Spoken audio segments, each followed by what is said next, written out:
ہمیں جو ہے وہ ڈرایا دھمکایا جاتا تھا. بہت سارے جو ہیں وہ اپنا آپ کے جو ریلیجس گروپس تھے, آپ کے انتہا پسند گروپس تھے, ان کی طرف سے ہمیں ڈرایا دھمکایا جاتا تھا. پھر طالبان وغیرہ کا دور آ گیا 2009 کے اندر. پھر اس کے بعد آپ دیکھیں کہ خواتین اور مردوں سے بالاتر ہو کے میں صحافت کی بات کر رہی ہوں کہ جس میں بہت زیادہ چیلنجز آتے چلے گئے. آج تو صورتحال یہ ہے کہ آپ کو ہر طرح کے مافیا جو ہے اس کو برداشت کرنا پڑ رہا ہے. وہ مافیا جو ہے وہ لینڈ گریبرز کا بھی ہے, وہ آپ کے مذہبی جنونی بھی ہیں, وہ آپ کے انتہا پسند بھی ہیں, وہ آپ کو مختلف حوالوں سے جو ہے وہ آپ کو چیلنج بھی کرتے ہیں, وہ آپ کے نظریات کے خلاف بھی ہیں. اور پھر چونکہ فورس بہت کم لوگ رہ گئے ہیں, میں تو ہنستی ہوں کبھی کبھی کہ انگلیوں پہ اوپر رہ گئے ہیں کہ جو پاکستان کے اندر ایک ترقی پسند معاشرے کے اوپر کے ساتھ کھڑے ہیں, اس کے خیالات کے ساتھ کھڑے ہیں اور جمہوریت کے ساتھ کھڑے ہیں, پارلیمان کے ساتھ کھڑے ہیں. تو ان کو یہ چیلنجز جو ہیں وہ ہمیشہ سے رہے ہیں. صرف اتنی سی درخواست ہے کہ جتنی بھی کم آوازیں ہیں وہ جب مل جائیں گی تو وہ بڑی آواز بن جائیں گی. اور یہ کوشش جو ہے وہ رہنی چاہیے کہ خواتین کے حقوق ہوں یا آئین پاکستان کی سربلندی ہو, پاکستان کے اندر پارلیمانی جمہوریت ہو, پاکستان کے اندر انسانی حقوق ہوں, پاکستان کے اندر جو ہیں وہ آپ کی میڈیا فریڈم ہو, پریس آپ کی آزادی اظہار رائے ہو. یہ وہ براڈ لائنز ہیں جن کے اوپر ہر شخص, مختلف لوگ مختلف نظریات کے ساتھ کھڑے ہوتے ہیں, مگر صحافیوں کی نظریاتی سرحد جو ہے وہ یہ ہے جس کے اوپر وہ کھڑے ہیں. تو میرا خیال ہے کہ یہ چیز جو ہے وہ بہت زیادہ اس کو سامنے رکھنا ہے کہ اس کے ساتھ ساتھ جو چیلنجز ہیں وہ تو بڑھتے چلے جائیں گے اور بھی بڑھیں گے, لیکن اگر اس کو سامنے رکھا جائے تو خواتین جو آ رہی ہیں ان کو زیادہ آسانی ہوگی کہ وہ اپنی نظریات کے اوپر کھڑی رہیں, اپنا جو پرچار ہے وہ کرتی رہیں, اپنی جو بات ہے وہ کہتی رہیں, اپنی ذات جو ہے اس کو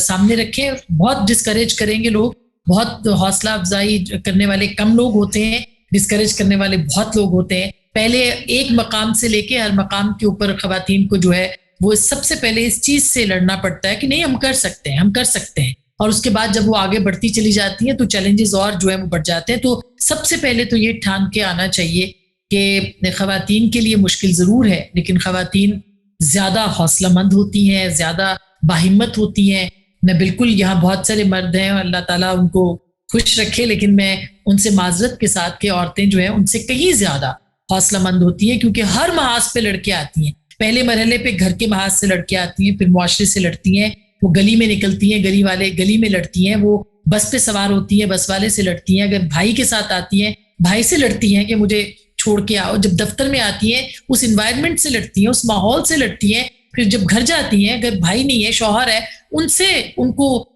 جو ہے وہ ان کو کنونس کرنا پڑتا ہے روز, اور ڈبل کام کرنا پڑتا ہے, ڈبل محنت کرنی پڑتی ہے منوانے کے لیے, اور ہر وقت اپنے آپ کو منوانے کی جو کوشش ہے وہ خواتین کو کرنی پڑتی ہے, جو کہ شاید مردوں کو نہیں کرنی پڑتی. ان کے لیے بہت آسانیاں ہیں. تو میں ایک عورتوں مردوں کے مقابلے پہ کم ہی جاتی ہوں, کیونکہ میں یہ سمجھتی ہوں کہ ہم انسان ہیں, انسان کے طور پہ ہی ہمیں پہچان دینی چاہیے, انسان کے طور پہ ایکول رائٹس ملنے چاہیے. ہمیں جو ہے ہمارا جو انڈیویجول کی حیثیت سے, فرد کی حیثیت سے مقام ہے اس کو تسلیم کیا جانا چاہیے. ہمیں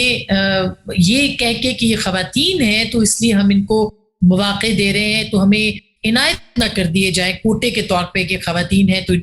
ہم نے اتنے فیصد کو ضرور رکھنا ہے, اتنے فیصد کو ہم نے فیسیلیٹیٹ کرنا ہے. ایسا ماحول جو ہے اس کو ڈسکریج کرنا چاہیے, اور اب تو ایسا ماحول رہا بھی نہیں ہے. اب تو صورتحال یہ ہے کہ خواتین فیسیلیٹیٹ کرتی ہیں اب کہ ٹھیک ہے ہم آپ کو جو ہے وہ اتنے فیصد کو ہم فیسیلیٹیٹ کرنے کو اور آپ کے لیے آسانیاں پیدا کرنے کے لیے تیار ہے. تو یہ چند, لیکن ایک بات ضرور میں آپ سے کہوں گی کہ جو تسلیم کرنے کی بات ہے اس سٹیج پہ بھی اگر ہم سمجھتے ہیں تو خواتین کو تسلیم پھر بھی نہیں کیا جاتا. مثلاً ہمارے جو بہت سارے, میں اکثر یہ کہتے ہیں جی ہاں اچھی ہیں, عورتوں میں اچھی ہیں, یعنی مردوں کی لسٹ سے ہی نکال دیتے ہیں, وہ صحافت کی لسٹ سے خارج کر دیتے ہیں, ہاں اچھی ہیں مگر مردوں کی مطلب مقابلے پہ نہ آئے, مقابلے پہ آنے کی کوشش نہ کریں, وہ صرف عورتوں میں ہی اچھی ہیں یا فلانی اتنی عورتوں کے اندر اچھی ہیں. تو یہ دل جو بڑا ہے نا, یہ دل بڑا نہیں ہوا, ہمارے صحافت میں بھی لوگوں کا دل بڑا نہیں ہوا, ہمارے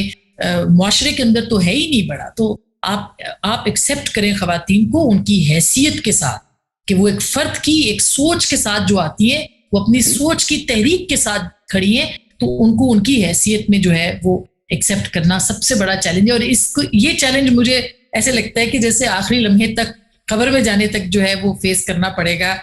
کہ ہم اپنی ذات کو ذرہ بے نشا نہیں سمجھتے. ہماری ذات بہت پاورفل ہے اور ہمیں اپنی ذات کو منوانا چاہیے اور اسی کے لیے کوشش جاری رہے گی. بہت شکریہ آپ لوگوں نے مجھے سنا. شاید کچھ گزارشات میں آج کل زیادہ بٹر بھی ہو گئی ہوں, جو واقعات دیکھنے کو مل رہے ہیں ہمارے معاشرے کے اندر, اور مینار پاکستان ہو یا پھر دفتروں میں بیٹھی ہوئی بہت ساری خواتین جو کہ اپنی بات نہیں کہہ سکتی, جو کہ ہراساں ہو رہی ہیں مگر اپنی بات نہیں بتا سکتی, ان سب کی شاید ان سب کی وجہ سے کچھ زیادہ تلخی آ گئی ہے لب و لہجے میں. معذرت خواہ ہوں اس کے لیے. بہت بہت شکریہ آپ کا.